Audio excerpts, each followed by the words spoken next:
In just a matter of a few seconds, you can tear apart a relationship and it'll take a decade to put it back together. Benefit number 3 from meditation, based on my experience of meditating, coming out of a 3-year meditation retreat and having both failed and succeeded at meditation over the course of my life.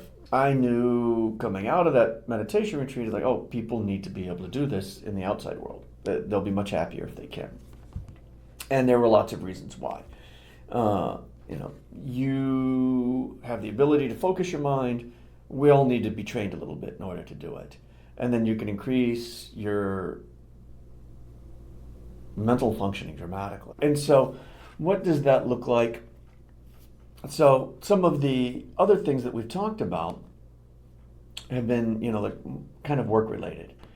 But what does it look like in your personal life, right? Because we're not all in a business environment. It really does play out in your personal life also. Because what happens when you're able to focus, you can catch yourself, right, earlier. And I think this is going to go a little bit on the other side, but I think we all have some kind of sense that you should be treating other people the way that you want to be treated, right? And I think we've all had the situation where we've been in some kind of conflict and we've yelled at somebody, "Rah!" and then the next day, like, oh boy, I shouldn't have done that. Oh boy. In just a matter of a few seconds, you can tear apart a relationship and it'll take a decade to put it back together. I mean, it's easy to tear things apart. It can be hard to keep them together. And what happens as you gain the ability to focus your mind, you become more aware of what you're doing. And so, you're there with your partner and you'll catch yourself. Okay, so, maybe when you were younger or untrained and, you could just go off for a day or whatever. I think I use this quite frequently early on in my relationship with my wife, where when I met her, I was in this transition phase from one airline to another. And had like literally no money. The first year at a new airline, you don't get paid that much money.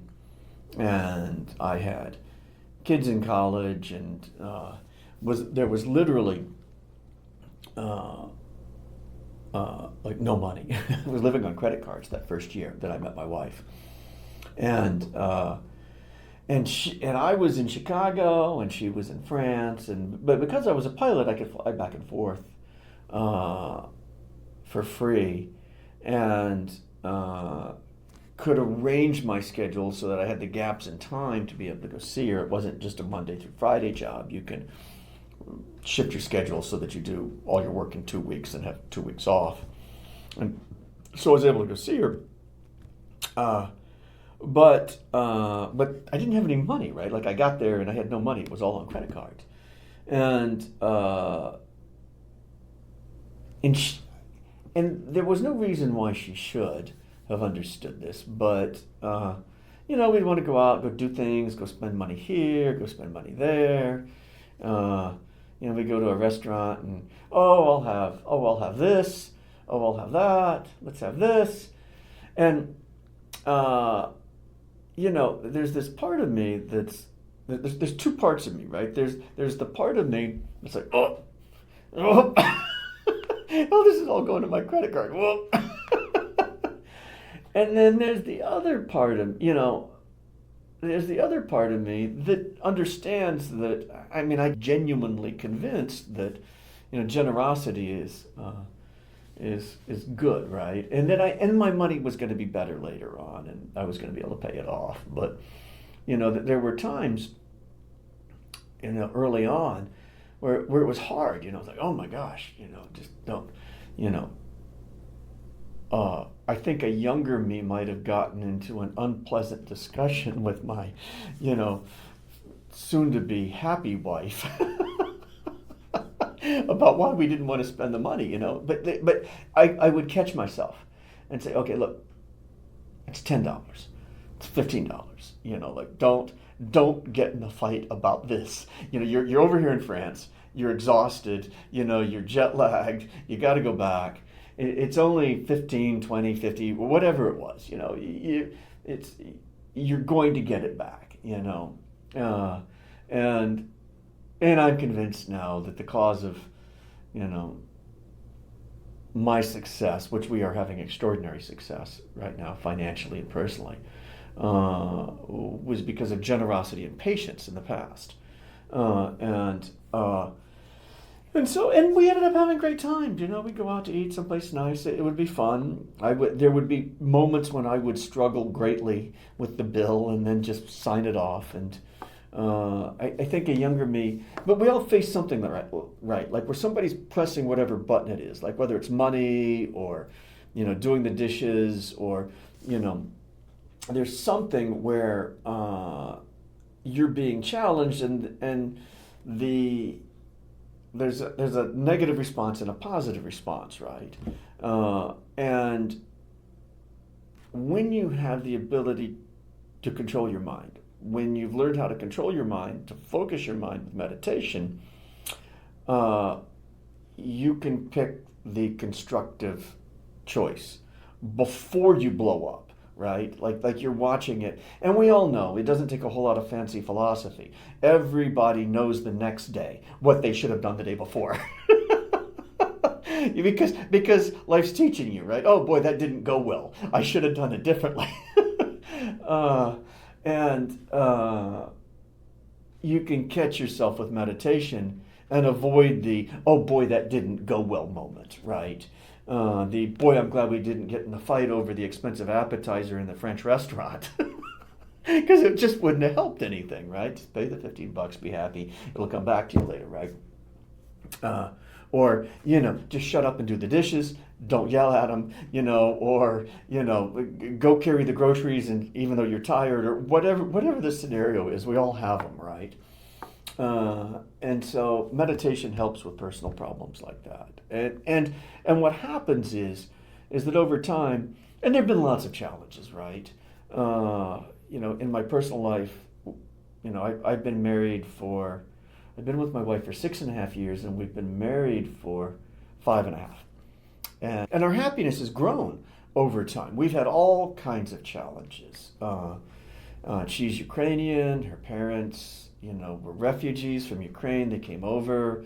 She came over from France to the United States. You know, her son came over. There have been all kinds of challenges with, you know, language and culture and money and I mean, I think a lot of things that would have broken other couples. And we've had our moments, you know, it hasn't all been perfect, but we've gotten better over time. And that's because we've had the ability to see our problems and stop them before they got out of control.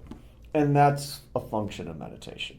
Like you become aware of what you're doing. You stop yourself. And that window of time, you know, like instead of letting it run off forever, well, maybe you stop yourself after 3 minutes, and then maybe you stop yourself after 2, or maybe it's 30 seconds, you know. You get really good, you can stop it without ever it happening. You know, like maybe you get like just the brief thought and you crush it instantly. But the better you meditate, the shorter that period of destructive time gets before you recognize it for what it is, right? Instead of I blew up today and I don't recognize it until tomorrow afternoon, you know.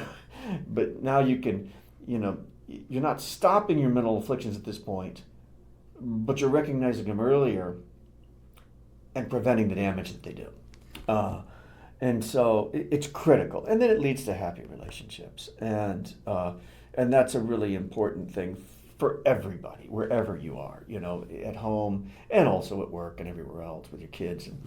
But it's a universal life tool. And you can get better at it. I will show you how to do it. Believe me, you're going to be a lot happier spending an hour a day meditating and stopping problems instead of spending hours a day talking about the problems that you created because your mind was out of control, right? And it's not that you're a bad person, it's not that I'm a bad person, it's life.